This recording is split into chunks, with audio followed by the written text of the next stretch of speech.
ating pag-aaralan sa gabing ito.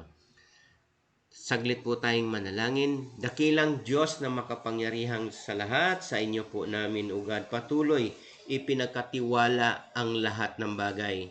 Lord, sa iyo namin pinagkatiwala ang pag-aaral po namin. Be glorified, Lord. Ikaw po ang manguna. Take full control of everything, maging ugad sa iyong abang lingkod na gagamitin, Panginoon. At dalangin ko po, God, ikaw po ang malayang makakilos, Panginoon. Ganon din po sa lahat, Lord, ng mga naabot sa nakikinig ng live stream na ito. Ikaw po, Panginoon, ang patuloy na maitanghal, maitaas, madakila sa kanilang mga buhay. Salamat po sa pangalan ni Jesus. Amen, amen, and amen. Okay. Dito po sa ating makikita ang bilang introduction po natin.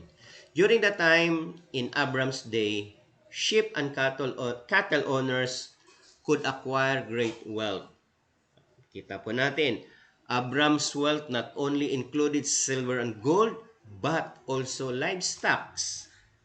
These animals were a valuable commodity used for food, clothing, tent materials, and sacrifices. They were often traded for other goods and services. Abram was able to watch his wealth grow and multiply daily. Yan. Araw-araw nag-multiply ang kanyang mga alagang hayop, ang kanyang kayamanan. Kaya bago po natin pag-aralan yan, konting background lang po sa buhay ni Abram before he was changed from Abram to Abraham, dahil po mayroon pong ginawa ang Panginoon, binago ang kanyang pangalan. Okay? Pinamamagatan ko yung ating pinag-aaralan ang sa pag-aaralan ay our true character is revealed by our choices. Yan ang ating pamagat ng ating pag-aaralan sa gabing ito. Okay? Now, makikita po natin, bago po ang lahat, itong pangyayaring ito na yung time na kung saan when Abram and Lot and Sarah ay pinaalis sa Egypt dahil nga nagagalit ang hari, doon nagsisinungaling po si Abram at saka si Sarai na sila po ay magkapatid at hindi sila mag-asawa. Dahil po sa kagandahan po ni Sarah, lahat ng mga nandoon po sa Egypt ay talagang nagkaroon po ng desire sa kanya. Maging ang hari. Kaya nga nung time na yon ginawang asawa ng hari si Sarah. But, nang dahil kasi nung sinabi na magkapatid, but God sent plague sa bansang Ehipto. At nalaman po nila na si Sarah po pala ay asawa ni Abram. At yun nga po, nagalit ang hari at sila po ay pinaalis at wala naman po sila. Pinaalis na kasama ang lahat ng kanilang mga ari-arian at mga kasamahan. Now, makikita po natin to, bumalik po sila doon po sa lugar na kanilang unang pinuntahan. Makita po natin doon sa aklat ng Genesis chapter 11, in the last verses makita po natin. Ang tatay, ang pamilya po ni Abram, sila po ay mayaman at ang kanyang tatay is si Terah. At mayroon po si Abram na kapatid, si Nahor, and si Haran. Si Haran po ang tatay po ni Lot. But when they traveled from Ur of Chaldeans to Canaan, namatay po bago po sila mag-travel, namatay po si yung Haran. And sa kanilang paglalakbay, dahil sabi ni Lord, maglakbay kayo, umalis kayo diyan sa lugar na yan. Si Terah, kasama ng kanyang anak na si Abram, asawang si Sarah at saka si Lot, sila po ay umalis papuntang Canaan. At makikita po natin dito, along the way, nakakita si Tera ng isang magandang lugar. Pero hindi yan ang nais ng pagdalhan sa kanila. But Tera said, dito na tayo makatira, maganda ng lugar to, pwede na to. Kaya doon na po sila tumigil. And eventually, doon na rin po namatay si Tera, ang tatay po ni Abram. And po, mag-umpisa po dito at yun na yung time na naglalakbay na po sila continue na po nila, pinagpapatuloy na po nilang paglalakbay nila from doon sa lugar ng Negev, papunta na po sila papunta sa dapat papunta na sila sa Canaan. But during that time, nagkaroon po ng famine, kaya po sila po napunta po sa Egypt. And yun nga, to cut the story short, nagkaroon po sila ng problema dahil nga naglihim po sila na sila yung mag-asawa. At nagalit po ang hari at sila po ay pinaalis. And eventually, along the way, ito na po yung kwento po natin dito. Makikita po natin, araw-araw dumadami ang kanilang mga kayamanan. Dumadami na ang kanilang mga sheep and cattle. At dito po natin makikita na doon po sa pag-alis po nila, na doon na sila, bumalik po sila doon sa dati nilang pinuntahan, doon sa Egypt, kung saan bago sila magpunta ng Egypt, nagtayo ng altar po doon sa Abram at bumalik po sila doon sa lugar na yon. At doon po nagkakaproblema na po sila kasi marami na po ang kanilang mga ari-arian at hindi na po magkasya ang lugar na yon. Kaya po, nagkaroon na po ng problema yung dalawa, si Lot at saka si Abram at ang kanilang mga nagbabantay ng kanilang o nag-aalaga ng kanilang mga alagang hayop. Now, facing potential conflict, makita po natin with his nephew Lot, Abram took the initiative in settling the dispute. He gave Lot first choice, even though Abram, being older, has the right to choose first. Abram also showed willingness to risk being cheated. Yan. Para lang mawalan ng gulo, ito na ang nag-offer na po ng solusyon si Abram. Okay? Magkaroon na lang po tayo ng ano. At sabi po doon, magkaroon po tayo ng pag-ausap, ayusin po natin. At makita po natin dito, Abram's example shows us how to respond to difficult family situation.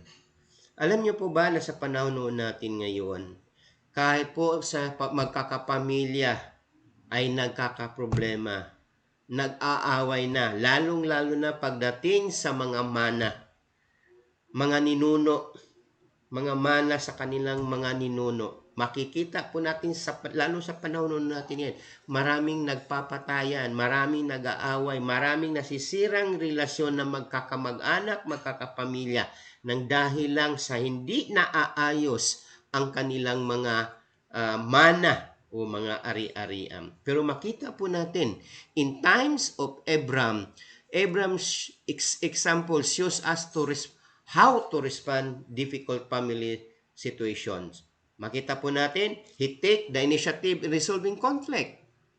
Siya na inunahan na niya. O ano ba dapat natin gawin? Okay?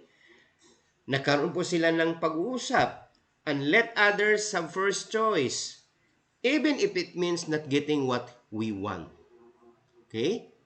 Makita po natin na nag-offer na, kung babalikan natin yung binasa natin kan, nag-offer na si Abram kay Lot, para hindi tayo magkakaproblema, hindi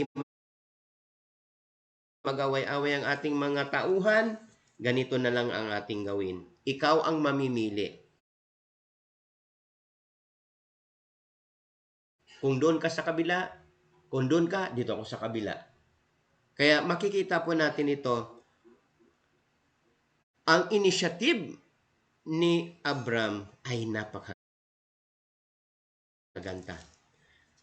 Ang sabi po doon, he put family peace above personal desires. Alam niyo po, ito pong pinakamagandang bagay na ginawa po at iniiwasan ni Abram. Habang tumatagal na sila'y magkakasama, nagkakagulo na sila dahil dumadami na ang kanilang mga ari-arian. Hindi na sila nagkakasya, nag-away-away na sila.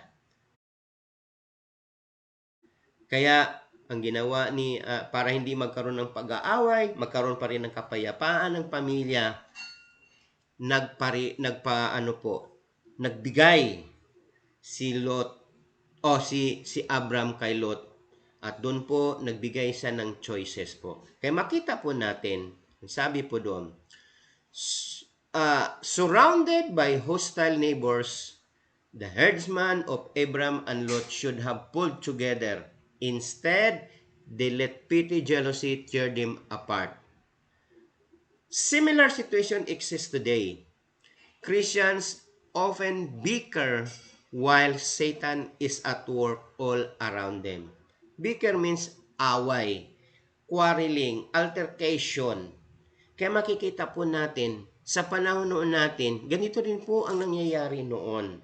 But, napakaganda ng ehemplo na ginawa po ni Abram para hindi masira ang kanilang magandang relasyon.